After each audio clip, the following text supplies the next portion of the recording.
চিকিৎসা করা হয়েছে কিন্তু হাড়টি এখনো বাঁকা রয়েছে, এই ধরনের সমস্যা কি কারণে হয় এবং এটাতে কি করা উচিত? এখানে বুঝতে হবে যে যখন অ্যাক্সিডেন্টটা হয় তখন হাড়ের বড় রকমের আমরা বলে হাই ভেলোসিটি ইঞ্জুরি, খুব বড় রকমের শক্তি প্রয়োগ হয়েছে, তখন তো হাড়গুলো গুঁড়ো গুঁড়ো হয়ে যেতে পারে, বেঁকে যেয়ে থাকতে পারে। তখন এগুলো তো ইউজুয়ালি আমরা হয়তোবা এখনও ওই পর্যায়ে গ্রামে গঞ্জে বা আমাদের থানা সেন্টারগুলোতে প্লাস্টার করে দেওয়া হলো, কোনোভাবে ইমোবিলাইজ করে দেওয়া হচ্ছে যাতে হাড় হয়। মনে রাখতে হবে বোনস নিজে নিজেই গ্রো করে, মানে জন্ম ও আপনা আপনি হিলিং হয়ে যায় বা জোড়া লেগে যায়। এখন আমাদের দায়িত্ব হচ্ছে সোজা করে দেওয়া, অ্যাক্সিসকে মেনটেন করা, নাহলে কিন্তু একসময় তার হাঁটু ব্যথা হবে, তার হাঁটুতে, নাহলে কোমরে, স্পাইনে, এই যে সমস্যাটা।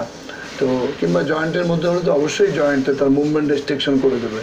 এগুলোই হলো দেখার দায়িত্ব বিশেষজ্ঞ চিকিৎসকদের এবং আমাদের চিকিৎসক ভাই বোনদের সবাইরই। তো সেটাকে যদি খেয়াল করে দেখি, উনি যা বলেছেন কথাটা ঠিকই বলেছেন, হয়তো কোনো বড় রকমের ইঞ্জুরি হয়েছিল, বেঁকে গেছে, বাঁকাটা সোজা করা সম্ভব হয়নি, প্লাস্টারের মধ্যে ছিল, প্লাস্টার নেগলেক্টেড হতে পারে, সে আসেনি, ফলো আপে আসেনি, চিকিৎসকের কাছে বারবার আসা দরকার ছিল, হয়তো আসতে পারেননি।